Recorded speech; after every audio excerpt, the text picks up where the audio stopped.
Bonjour, ici la plume pour limpers.com.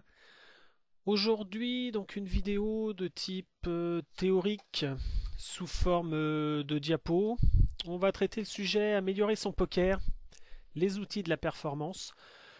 J'ai voulu parler de ça parce que dans mon parcours poker, ça a une place très importante et j'aimerais vous faire partager mes connaissances sur ce sujet.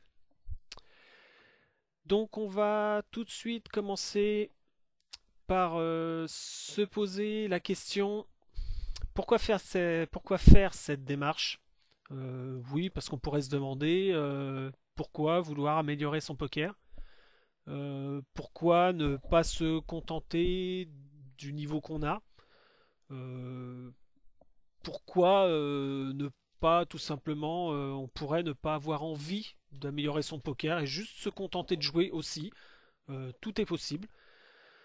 Déjà, j'estime qu'il y a déjà un énorme plaisir à apprendre et, euh, et, et vivre de sa passion.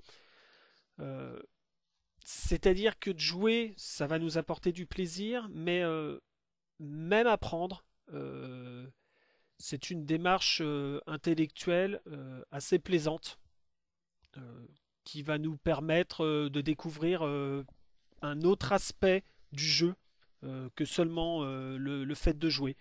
Alors on n'est pas obligé de travailler des heures et des heures son poker.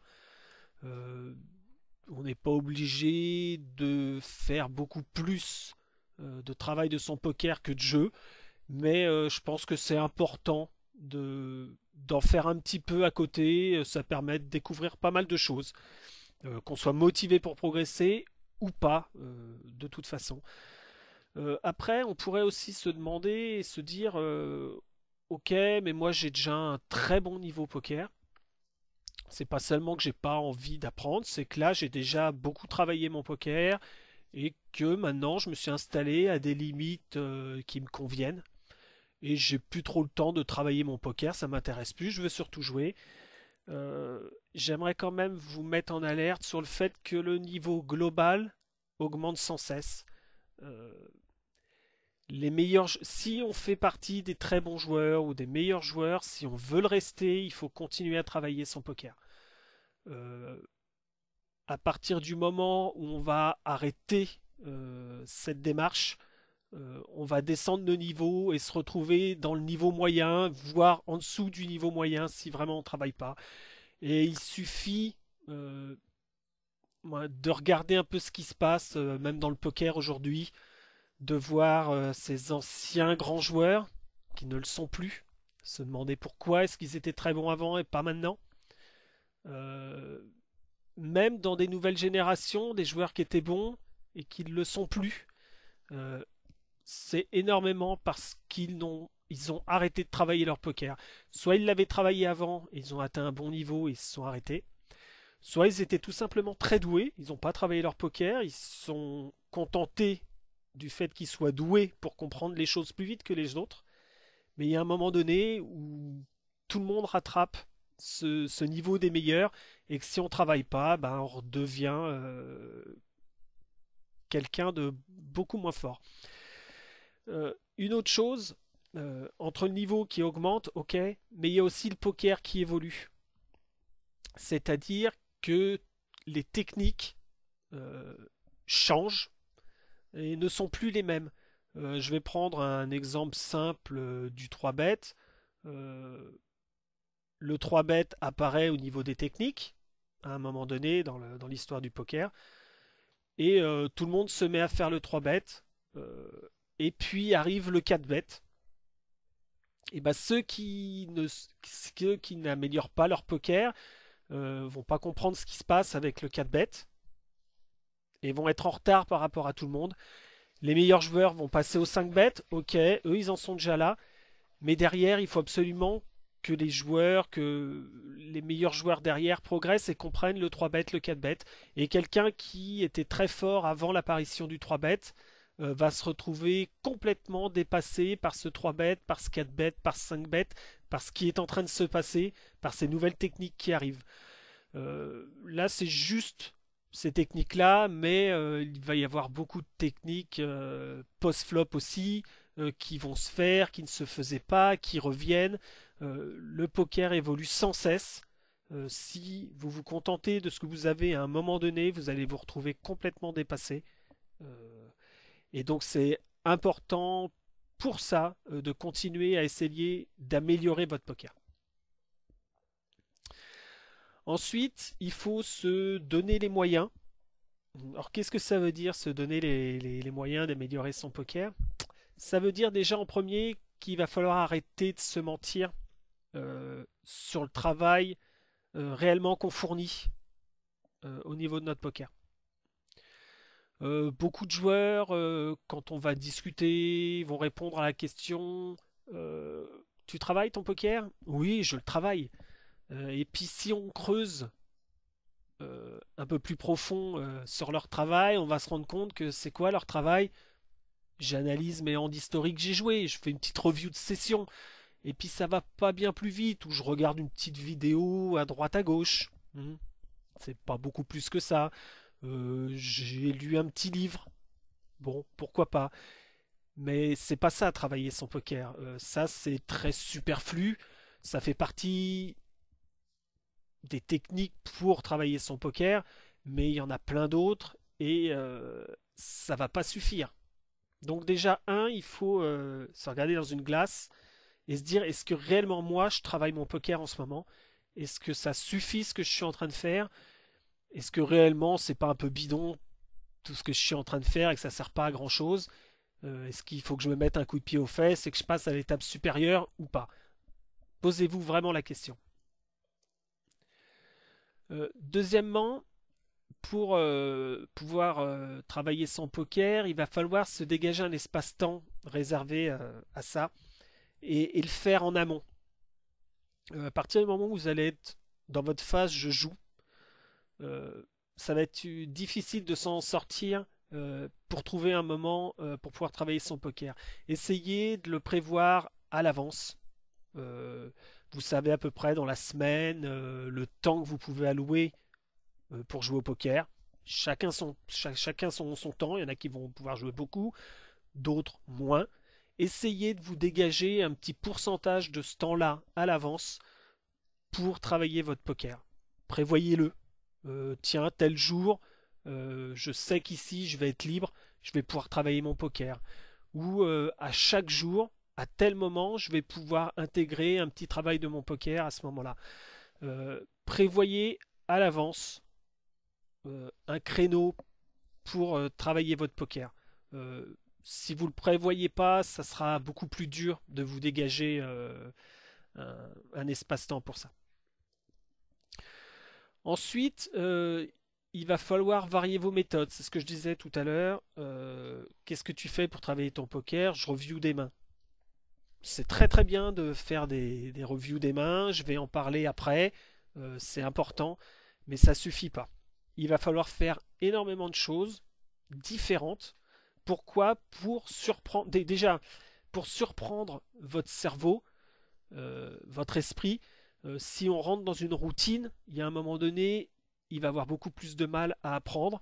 Si on le sort de cette routine, il sera beaucoup plus alerte parce que ça sera nouveau et il sera beaucoup plus apte à apprendre ces nouvelles choses que vous allez voir.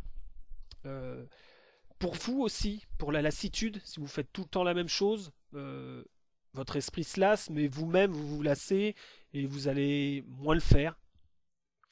Et ensuite aussi, pour voir différentes choses, parce que déjà il y a des choses qui vont être plus adaptées pour vous, des choses moins adaptées pour vous, qui vous feront moins travailler, des choses qui vous feront découvrir certaines faiblesses de votre jeu, mais que vous ne pourrez pas découvrir dans une autre méthode. Donc il va falloir absolument être ouvert à différentes méthodes et toutes les pratiquer. Pour ça, il va falloir être créatif. J'entends par là que je vais vous montrer, vous parler de différentes méthodes, mais ça c'est personnel. C'est ce que j'ai pratiqué ou ce que j'ai vu pratiquer. Mais il n'y a aucun problème à être soi-même créatif et à inventer des nouvelles méthodes de travail. Ça peut être tout et n'importe quoi, à vous de les essayer, à vous d'en parler autour de vous, savoir ce que les gens que vous estimez en pensent. Et logiquement, vous allez pouvoir trouver beaucoup de choses intéressantes. Et puis en plus, si c'est vous qui les avez créées et découvertes, ça sera encore plus intéressant, vous aurez encore plus envie de le mettre en pratique. Ensuite, on arrive à un point aussi très important. Vous allez apprendre beaucoup de choses, et par moments trop de choses. Et si vous les intégrez dans votre jeu tout en même temps, ça va être très brouillon, ça va être très mal intégré, votre jeu va se détériorer parce que vous ne maîtriserez pas les nouvelles techniques. Et en plus, ça va vous démotiver, vous allez vous dire j'ai appris tout ça, je les mets en pratique, je fais n'importe quoi ou je gagne encore moins. Non, le but, c'est d'apprendre et d'intégrer ces techniques progressivement. C'est-à-dire que vous avez appris trois quatre choses lors d'un coaching, lors d'une vidéo, lors d'un article qui a été lu. Ok, mais je vais pas intégrer les 3 d'un seul coup dans mon jeu, c'est pas possible.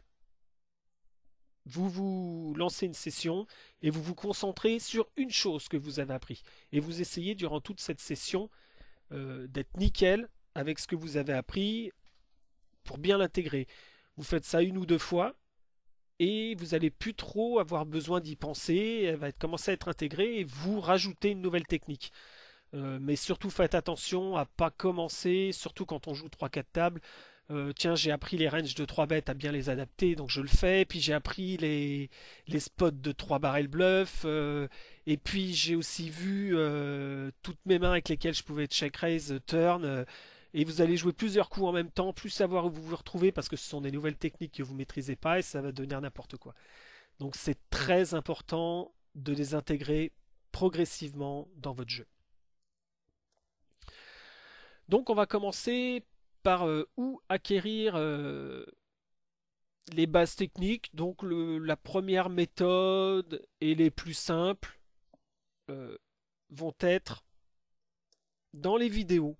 Alors c'est l'une des plus simples, mais c'est l'une des plus efficaces. Encore plus que ce que je vais vous parler juste après. Euh, Tout simplement parce que déjà euh, on voit la session se dérouler souvent. On va voir on va voir 4 tables faites par un coach et vous allez voir les dynamiques. Vous allez voir ces explications en même temps que le coup se déroule. C'est différent d'une technique apprise sur papier, juste expliqué comme ça. C'est bien plus efficace. Ça suffit pas évidemment, hein, il faut faire un peu de tout, mais c'est vraiment l'une des méthodes les plus efficaces. J'ai enregistré une vidéo, je vous conseille d'aller la voir si vous ne l'avez pas vue. Ça va vous expliquer comment regarder ces vidéos le plus efficacement possible et pas perdre votre temps et réussir à bien comprendre tout ce qui se trouve dedans. Deuxièmement, en deux, je mettrai les e-books. Euh, c'est ce qui est l'avantage des e-books, c'est que ça sort assez vite quand une personne décide de le sortir. C'est écrit souvent par des joueurs qui sont plus ou moins au sommet de leur art, mais qui sont en ce moment en train de le pratiquer. Et vous en avez 3-4 dispo. Le problème, c'est que c'est souvent très cher. Mais si on est malin, très rapidement, on arrive à l'avoir à des prix beaucoup plus raisonnables ou même par d'autres moyens. Euh, et par exemple, je peux vous conseiller le livre de Baluga, de voilà, Easy Game. C'est un livre qui, pour les high stakes, est déjà un peu dépassé, malgré qu'il y a eu une réédition dernièrement. Mais clairement, pour tout ce qui est NL 400 et moins, c'est encore les notes pour avoir un très bon jeu de base. Après, on y rajoute plein de choses, mais c'est vraiment, je vous le conseille. Et il y a d'autres e-books, à vous d'aller les voir, de vous les fournir et d'aller chercher ce qui est intéressant dedans. C'est vraiment bien, c'est écrit par des joueurs souvent américains qui sont en train de jouer en ce moment et c'est très intéressant pour ça. Ensuite, il y a les articles, donc ça vous en trouverez dans les mensuels qui sortent, sur les blogs, sur les forums.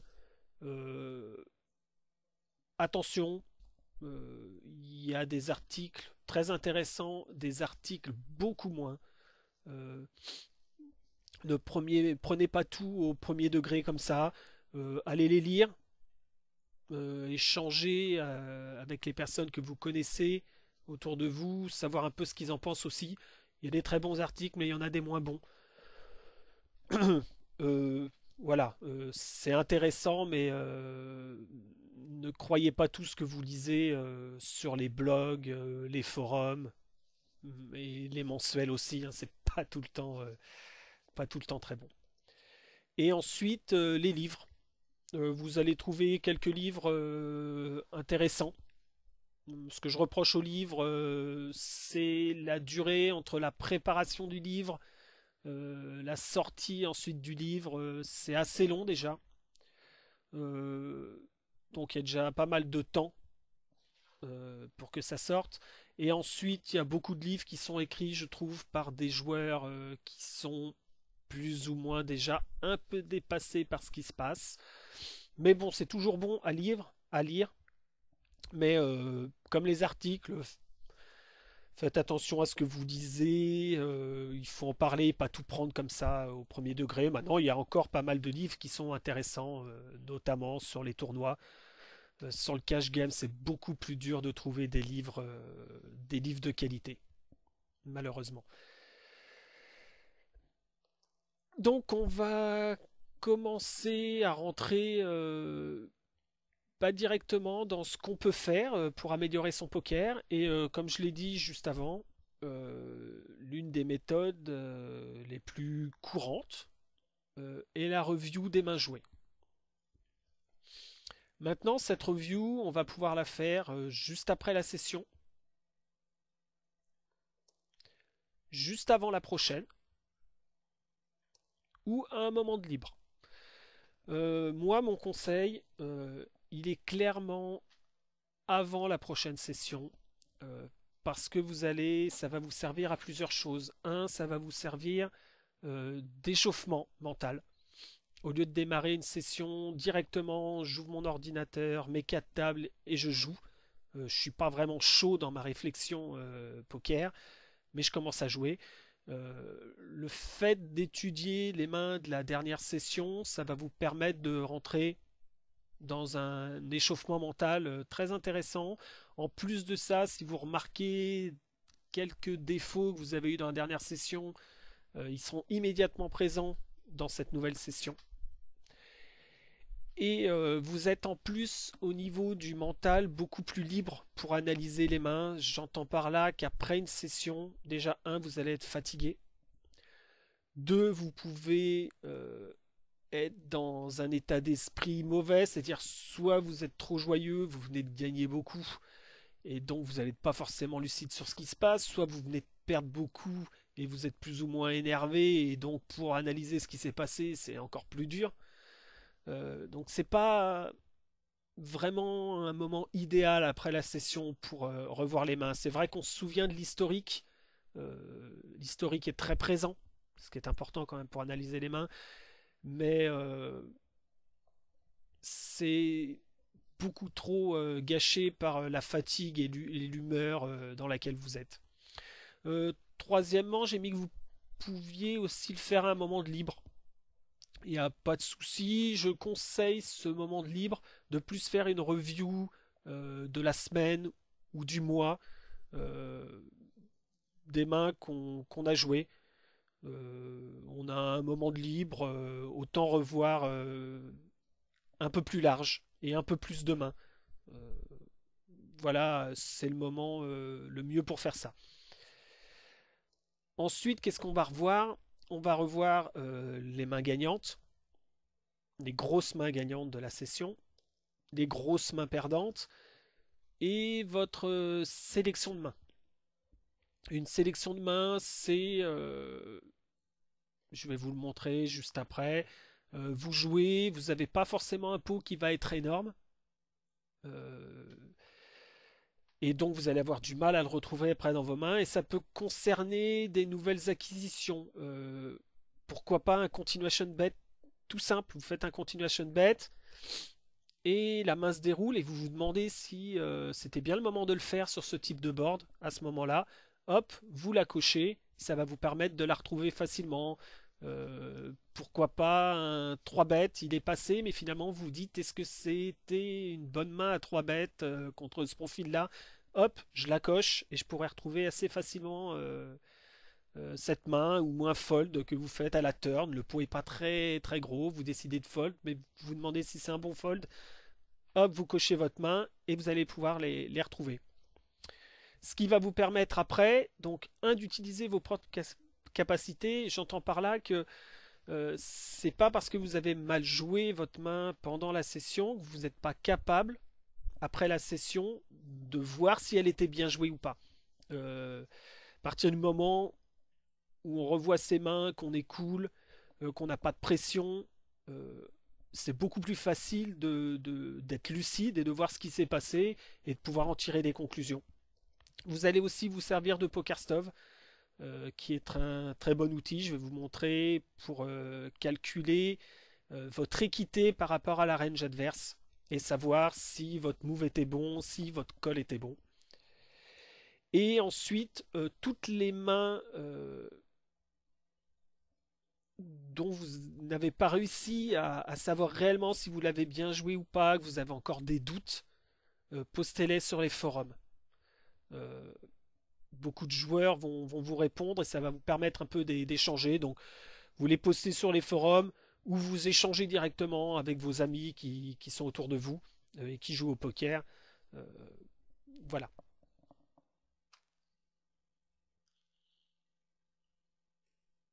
Donc, je voudrais vous montrer rapidement. Je l'avais déjà montré dans d'autres vidéos. Ici, vous cliquez sur la main qui vient de se dérouler.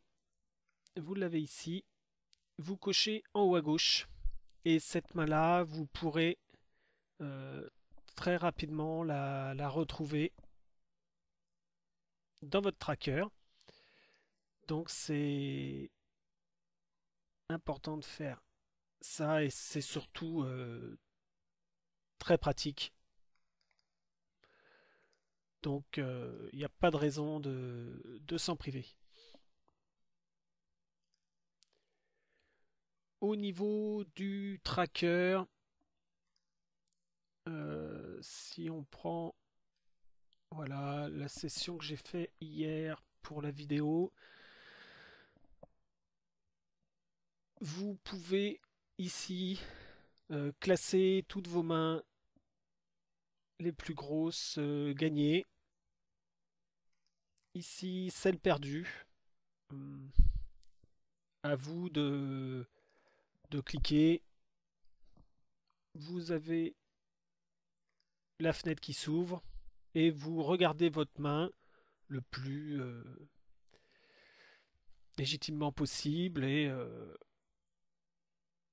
voilà, vous essayez d'analyser ce qui s'est passé à tête reposée, si vous aviez le choix de faire autre chose ou pas.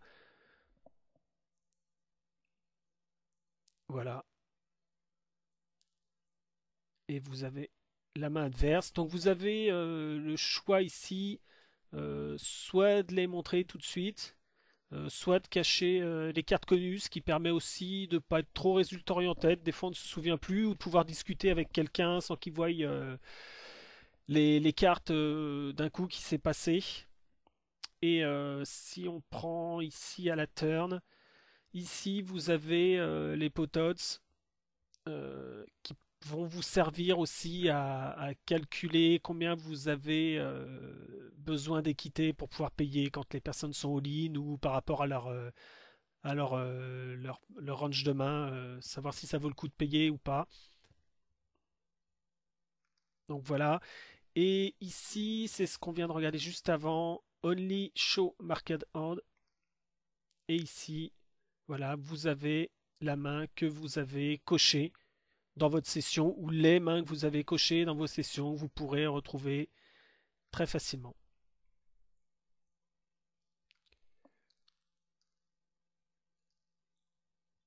Au niveau de PokerStop, donc vous pourrez l'obtenir sur Internet assez facilement. Vraiment, il y a beaucoup de possibilités avec ce petit programme. Soit préflop de calculer les équités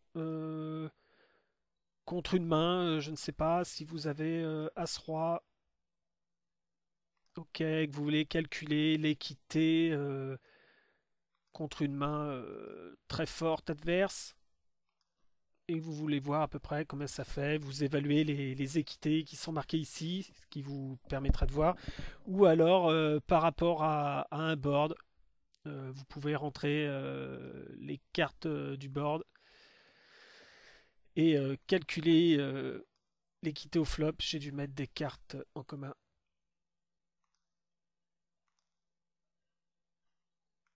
Ok. Et ça vous permet de voir l'équité quand ça part all-in, que ça soit au flop, à la turn ou à la river, par rapport à des ranges. C'est vraiment très très utile parce que ça, vous pourrez pas vraiment le calculer pendant la main, mais à force de le calculer après, vous vous rendrez compte qu'il y a des calls assez faciles à faire euh, grâce à ce petit programme. Donc, on va continuer. Et on va parler de la review de vos stades de jeu. Alors ça, c'est une review qui est assez... elle est importante, mais elle n'est pas à faire après chaque session. Euh, c'est pas utile. Plutôt tous les mois. Vous allez voir ce que vous avez fait dans le mois et vous allez aller revoir euh, vos stades de jeu. Euh, alors, on va commencer par les stats globales. Et les stats globales, c'est tout simplement ce que j'entends, les stats globales. euh, le VPIP, le PFR, le 3-bet, fold to 3-bet, pourquoi pas la stat de squeeze, les agressions au niveau du flop. Voilà, tout ça sont des stats de jeu global. Donc là, on peut voir à peu près 22-19.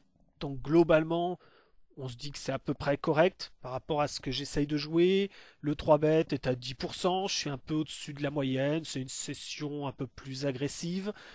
Fold to 3-bet, 33%, c'est pas énorme comme fold, j'ai pas beaucoup foldé. Après, il n'y a pas beaucoup d'occurrences sur une session, faut revoir les mains, pourquoi.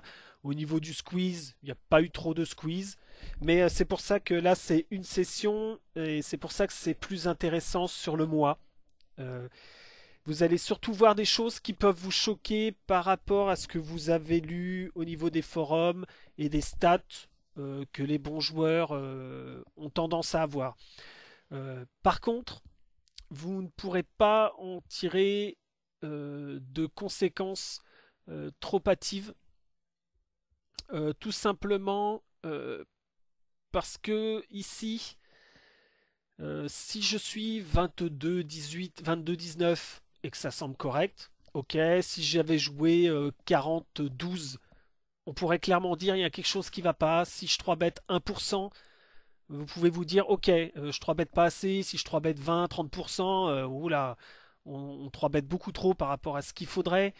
Euh, Au niveau de l'agression, si je suis à 1, si je suis au niveau de l'équilibre d'agression sur les streets, si je me retrouve beaucoup trop agressif au flop, pas assez river, là on peut tirer quelques conclusions et chercher ce qui va pas. Par contre, quand les stats sont bonnes, il faut pas en tirer de conclusions trop vite. C'est-à-dire que 22-18, c'est bien, mais c'est pas pour ça que j'ai bien utilisé mes cartes. Je vais le prendre au niveau du 3 bets, c'est beaucoup, on va mieux comprendre. J'ai 10% de 3 bets, ce qui est correct. Maintenant, il y a 10% correct et il y a des 10% incorrects. Si j'ai 3 bêtes des mains les mauvaises mains au mauvais moment, c'est-à-dire si une personne est assez tight, fold beaucoup et que je commence à 3 bêtes, des mains type As-Dame, ce qui n'est pas le bon moment de le 3 bêtes, vaut mieux le flat call. Par contre, s'il y a des joueurs qui foldent très peu, que j'ai peut-être As-2 ou que j'ai une main très bancale et que je commence à la 3 bêtes, c'est pas très bon. Vaudrait mieux 3 bêtes du As-Dame, As-Valet, voire As-10. Bon, on va pas rentrer dans tous les détails, mais clairement, 10%, ça peut être 10% mal 3BT ou 10% bien 3BT. Idem pour le PFR, on peut relancer 19%, mais relancer des bonnes mains ou relancer des mauvaises mains.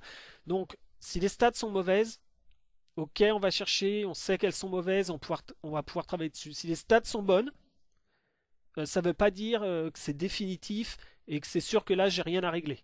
Juste, on va aller voir si quelque chose n'est pas choquant à première vue. Rien n'est choquant, ok, mais c'est pas pour ça que c'est gagné et qu'il faut s'en contenter. Ensuite, il y a les stats particulières. Alors, ce que j'appelle les stats particulières, c'est-à-dire c'est ce qu'on va pouvoir aller travailler avec Hold'em Manager.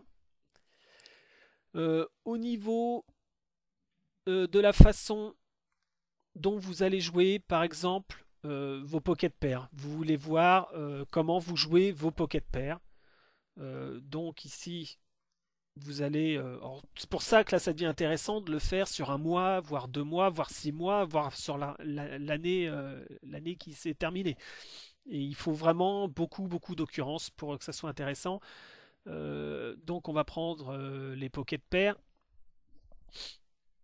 Et là, à vous après de jouer avec tous les filtres qu'on a à notre disposition. C'est-à-dire, par exemple, comment est-ce que je joue avec les pocket pairs euh, que je n'ai pas, par exemple, que j'étais face à un 3 bet. Excusez-moi, on recommence. J'étais face donc à un 3 bet, c'est vrai.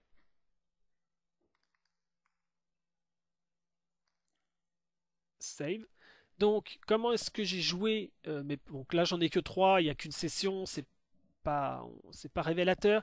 Mais vous allez pouvoir voir vos pocket pairs quand on vous 3 bet. Est-ce que vous gagnez de l'argent? Est-ce que vous en perdez? Vous pouvez même après être un peu plus précis, c'est-à-dire, tiens, les pocket pairs, quand on me 3 bet mes pocket pairs de 9 à 2, qu'est-ce qui se passe? Comment est-ce que je les joue?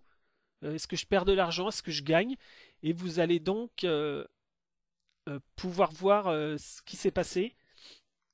Donc ici, là j'ai 3 mains. Bon, si vous faites ça sur vos 6 derniers mois, vous allez avoir beaucoup plus de mains, une meilleure idée de ce qui est en train de se passer. Vous pouvez ensuite toujours choisir donc les sortes de cartes, pourquoi pas les suited connectors. Comment est-ce que je joue mes suited connectors? Ça peut être très intéressant. Euh, Par rapport à vous de fouiller, vous allez voir qu'il y a énormément de choses à faire par rapport à la texture du board, par rapport à la valeur de votre main. J'ai une suited connector et j'ai top pair au flop. Euh, Comment est-ce que je les ai joués? Est-ce que j'ai gagné de l'argent? Ou j'ai deuxième paire? Ou j'ai flush draw? Voilà, j'ai un flush draw. Comment est-ce que j'ai joué mon flush draw dans les pots 3 bêtes quand j'avais les suited connectors? Est-ce que je gagne de l'argent? Est-ce que j'en perds? À vous de chercher un peu là-dedans. Il y a beaucoup de choses à faire. Et si vous ne comprenez pas euh, toutes les, tous les filtres, posez des questions sur les forums. On vous répondra. Il y a pas mal de choses à faire. Mais clairement, allez chercher. Posez-vous des questions sur votre jeu. Avec vos pockets, vos stud connectors, pourquoi pas aller analyser votre jeu avec As-Dame. Puis plus précisément, comment est-ce que vous jouez As-Dame quand vous avez top pair, et ainsi de suite. Pour ça, il faut pas mal de mains et regarder ces mains plus sur le long terme, c'est-à-dire plus sur 6 mois, 1 an. Et ensuite, ce que vous pouvez faire, c'est comparer tout ça avec les bons règles de vos limites. Tout simplement, quand vous avez assez de mains, vous allez ici changer, vous mettez le nom du règle qui vous intéresse et vous allez voir comment lui joue ses pockets, comment lui joue ses suited connectors. Vous pouvez regarder ses statistiques, quelle est son agression river. C'est un très bon joueur. Quelle est son agression river? Euh, Quelles sont les mains qui 3 bêtes? Essayez de comprendre pourquoi il est 3 bêtes. Essayez d'analyser un peu le jeu de votre adversaire par rapport à ce que vous avez vu de votre jeu. Euh, pour comprendre et essayer de voir si ce que vous faites est bien ou pas.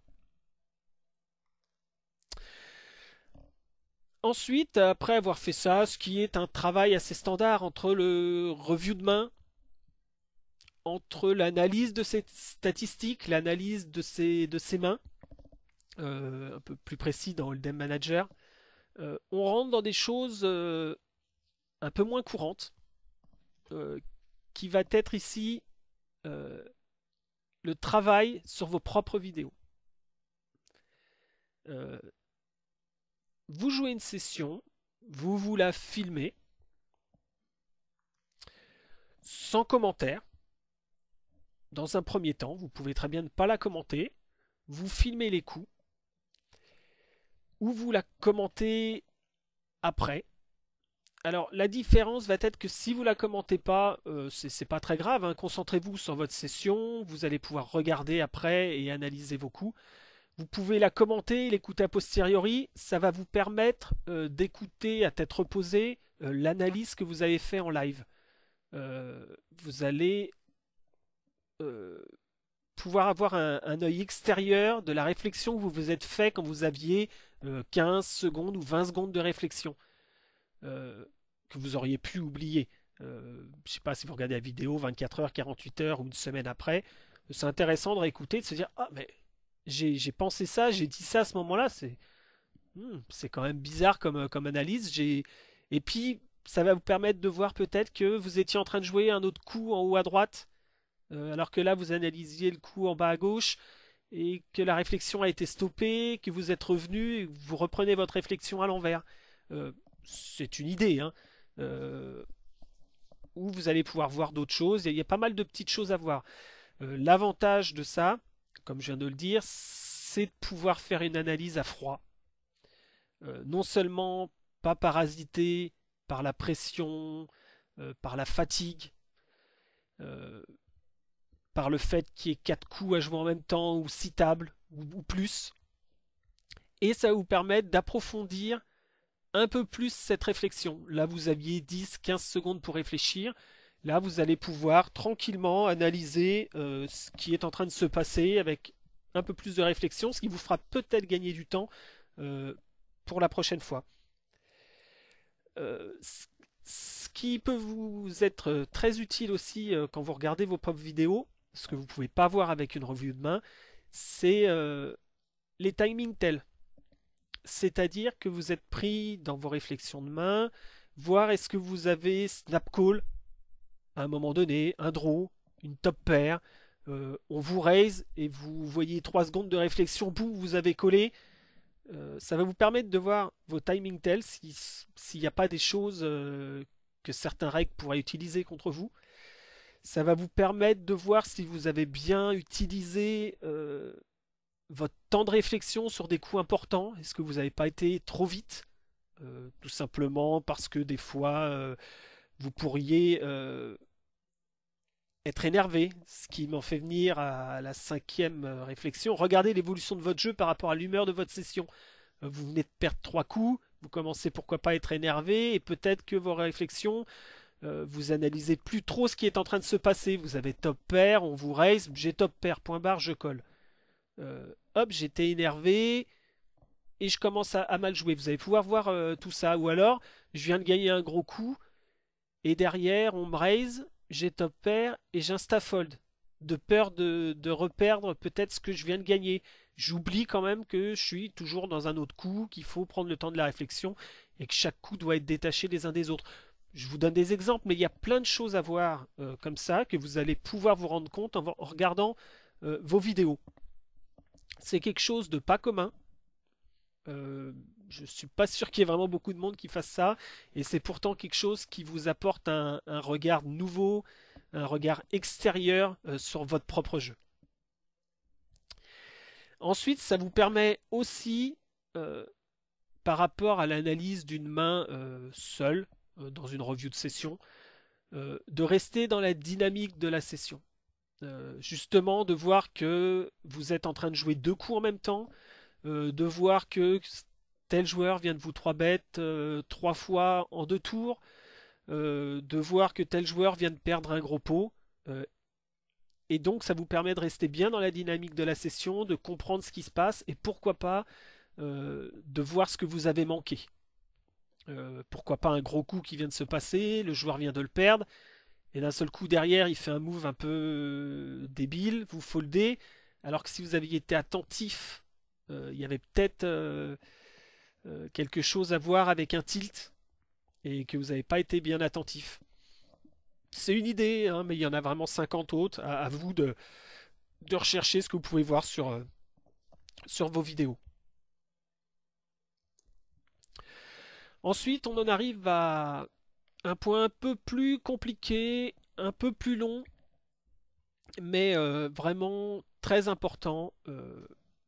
On travaille son jeu, on améliore son jeu, mais pour améliorer son poker, son jeu, euh, il faut aussi analyser le jeu de vos adversaires. Grâce au tracker, vous allez pouvoir sortir toutes les mains de votre adversaire et regarder quelles sont les mains qu'il 3-bet, comment il joue ses draws avec des filtres. Vous mettrez tous ses draws au flop. Est-ce qu'il les joue en relançant, en collant, comment est-ce qu'il joue ses nuts. Est-ce qu'il a tendance à raise ses nuts? Est-ce qu'il a tendance à les sous-jouer?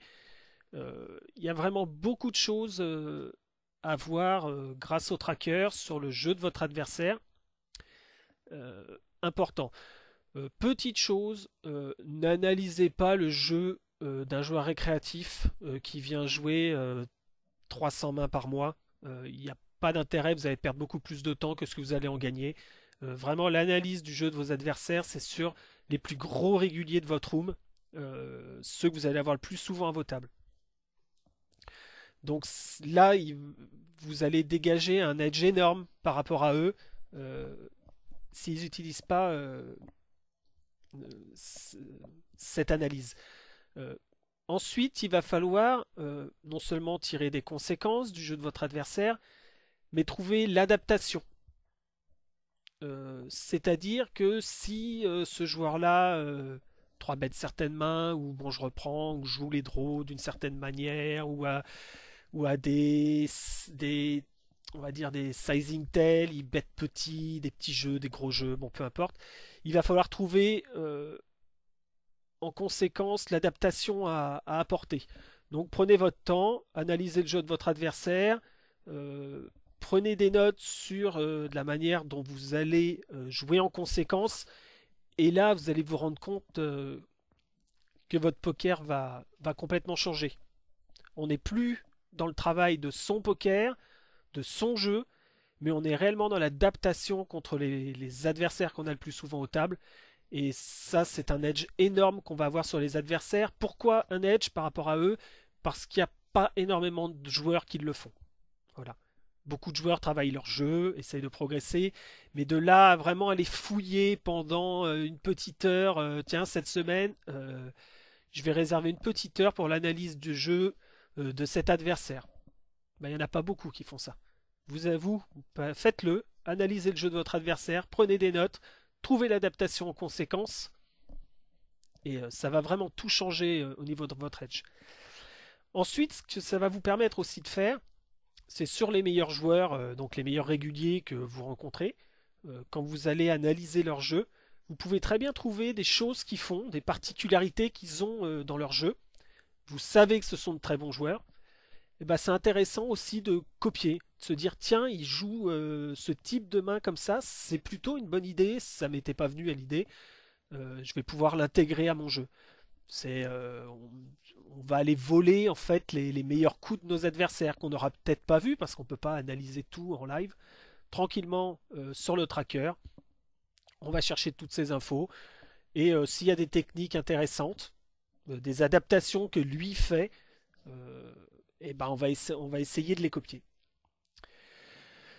Ce qu'on peut faire aussi pour analyser le jeu des adversaires, mais là c'est plus un jeu global des adversaires, c'est de regarder des games plus fortes. Allez voir dans la limite du dessus, pourquoi pas passer une petite demi-heure, vous ouvrez deux trois tables de joueurs en plus qui peuvent jouer aussi à vos limites en dessous, voir un peu les confrontations qui se passent, essayer d'analyser les mains. Ça peut être important ça aussi avant de monter de limite. Juste avant de monter de limite, commencez un peu à regarder comment ça joue au-dessus. Est-ce que c'est beaucoup plus agressif? Quelles sont les mains au showdown qui vont retourner? Euh, Comment est-ce que ça joue pré-flop, post-flop? Essayez de passer un peu de temps à regarder tout ça. Vous allez aussi découvrir des choses intéressantes à rajouter dans votre jeu ou à vous adapter. Et enfin, toujours sur vos adversaires, j'en ai parlé un peu au début quand vous étudiez le jeu de votre adversaire dans le tracker, euh, la prise de notes. La prise de notes qui se fait pendant la session, qui ne doit pas être trop perturbatrice, c'est-à-dire ne commencez pas à prendre des notes toutes les 2 minutes sur tous les coups qui se passent. Vous êtes quand même en train de jouer une session, vous ne pouvez pas être perturbé à ce point-là. C'est pour ça d'ailleurs l'idéal est pourquoi pas de faire des petites croix dans les mains intéressantes et vous reprendrez plus tard la note sur le joueur. Hmm. Donc il y a la prise de notes pendant la session, on voit quelque chose, on le note, mais on va pas en marquer 50 000, ça ne doit pas durer des heures. Et la prise de notes après la session, quand on analyse le jeu de notre adversaire, ou quand on re-regarde des mains qu'on a cochées, on prend des notes et on les note dans le tracker. Ensuite, on va passer au coaching. Alors là, on arrive à un point pour améliorer son poker très important aussi. Euh, c'est, je voudrais bien qu'on fasse attention. C'est très efficace. Malheureusement, c'est aussi très cher. Euh, à vous de bien peser le pour et le contre. Euh, pour moi, il n'y a pas photo. Il faut absolument se faire coacher. Vous allez tellement apprendre. Euh, Notamment, il y a plein de choses, hein, mais par exemple, vous jouez, comme j'expliquais tout à l'heure, 10% de 3 bêtes. Pas évident de se rendre compte que nos 10% sont pas bons. Il faut absolument quelqu'un qui soit meilleur que nous et qui nous voit jouer, qui se rende compte que là, on a 10%, mais c'est pas les bons 10%. Il vaut mieux adapter plutôt dans ce sens-là. Je donne cet exemple-là, il y en a plein d'autres sur toutes les streets. Euh, L'apport du coaching, c'est juste énorme. Alors, quand vous décidez de vous faire coacher, que vous passez le pas, je le conseille à tout le monde, hein, si vous gérez bien votre bankroll, il n'y a pas de souci, à vous de réserver une petite partie pour le coaching. Vous dites voilà, je prends un petit set de 5 heures ou 10 heures et ça va vraiment me faire évoluer et on verra plus tard. Première chose, vous recherchez le coach. Euh, il va falloir trouver un coach dans vos tarifs parce qu'il y a un peu de tout. Il va falloir, c'est-à-dire que si vous jouez en NL10, pas la peine d'aller chercher les coachs qui jouent en L400, NL1000. Ils vont être un peu chers pour vous. Normal, ils vont pas coacher pour 10-20 euros de l'heure, alors que quand ils jouent, ils vont gagner beaucoup plus. Donc, recherchez le coach adapté à votre limite. Vous allez en trouver, allez les chercher vous-même. Euh, Faut rechercher aussi des coachs qui soient disponibles. C'est vrai que on est dans un monde de poker où les joueurs jouent beaucoup quand même. Il faut quand même jouer beaucoup pour dégager un edge. Et tout le monde n'a pas tout le temps du temps pour être disponible. Donc recherchez les coachs à vos tarifs, les coachs disponibles à vos heures. Ne vous enflammez pas en prenant une heure et vous retrouvez bloqué derrière. Euh, voilà, ça c'est vraiment important. Ensuite, comme je dis, un coach c'est bien, en changer c'est se diversifier, toujours pareil par rapport à l'argent qu'on décide d'en mettre. Euh, et je suis pas en train de dire qu'il faut se faire coacher 10 heures par un coach, 10 heures par un autre, 10 heures par encore un autre. Euh, non, c'est pas ce que je veux dire. Vous allez trouver un coach qui vous correspond, qui vous fait bien progresser. Vous avez pris 5 heures ou 10 heures avec lui, c'est bien, Mais c'est aussi très bien d'aller prendre 1 ou 2 heures avec un autre coach au style différent. C'est-à-dire que vous connaissez votre coach, il a un jeu, pourquoi pas ABC, bah vous allez chercher un coach qui est beaucoup plus aggro, ou qui a un style, voilà, on sait qu'il est bon, mais il a un style complètement atypique. Ça peut être intéressant, il peut vous apporter d'autres choses, sans spécialement reprendre 10-15 heures avec lui.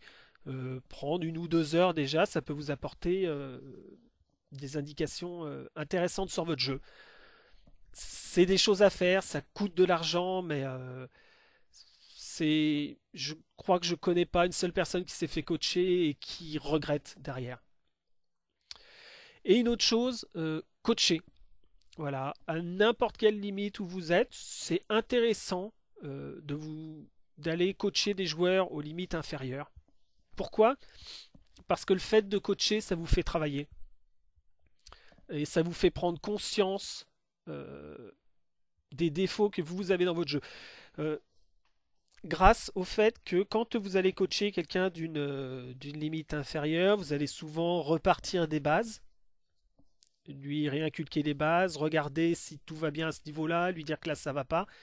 Des bases que vous avez peut-être pas oubliées, mais que ça fait longtemps que vous n'avez pas travaillé, et certaines choses que vous auriez pu zapper. Ça arrive souvent.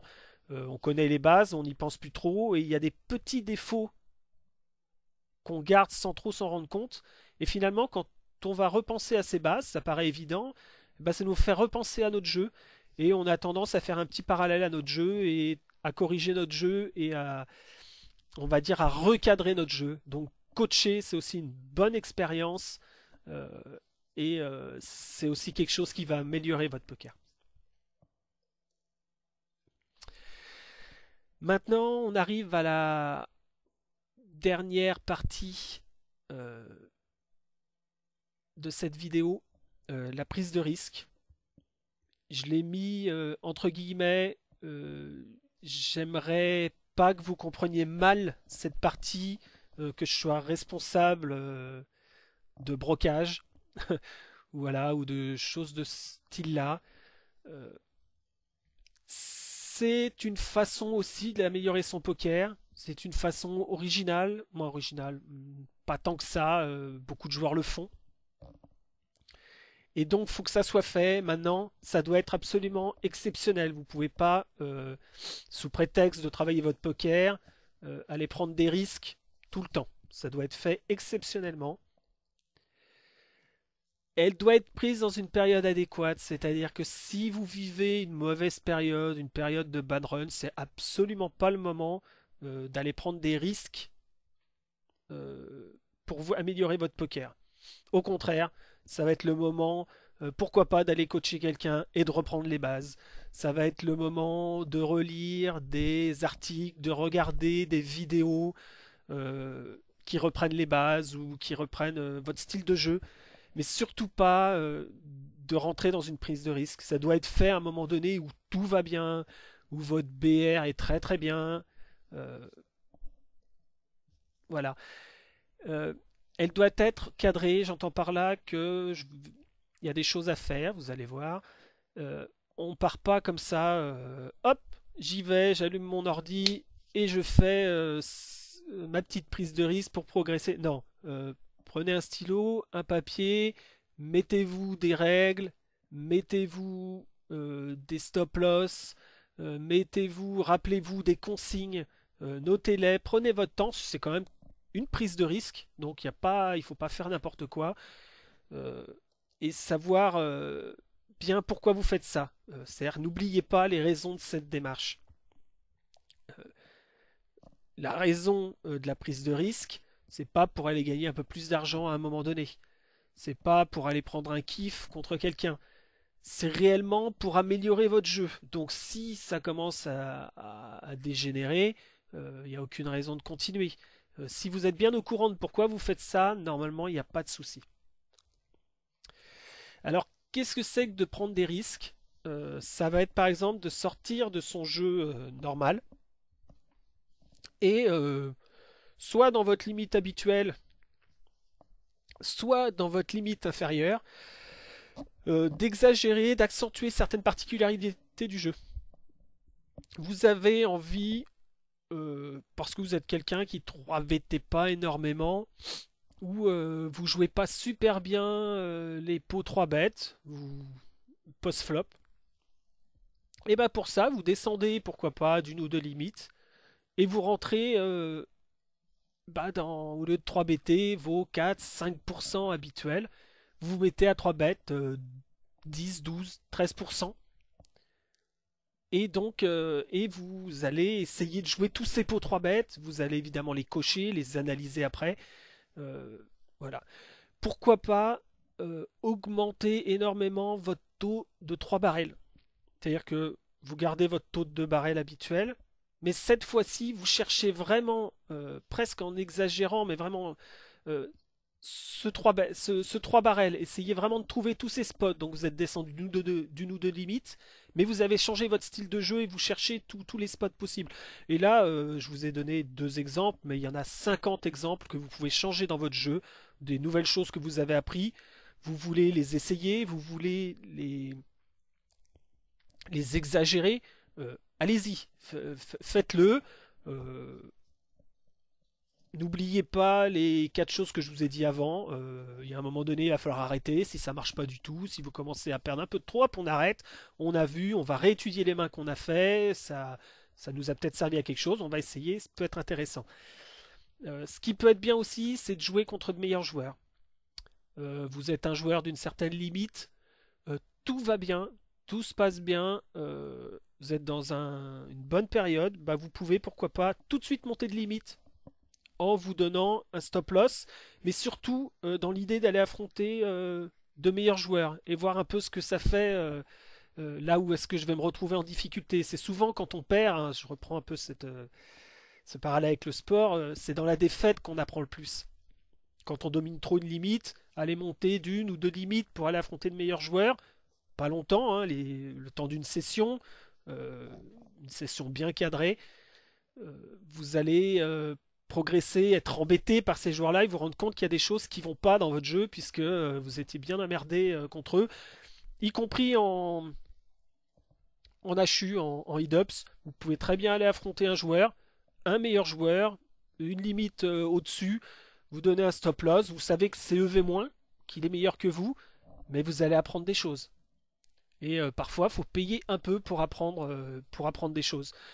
Après, si vous avez la chance de connaître de très bons joueurs, vous pouvez aussi leur demander d'organiser un HU, pourquoi pas une limite en dessous celle que vous avez l'habitude de jouer.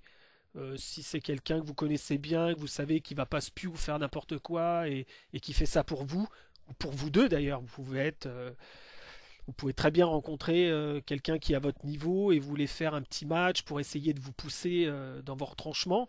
Vous n'êtes pas obligé de le faire à votre limite habituelle. Vous pouvez descendre de limite.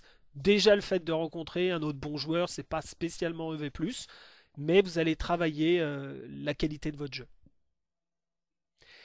Et enfin, vous pouvez aussi jouer sur d'autres formats.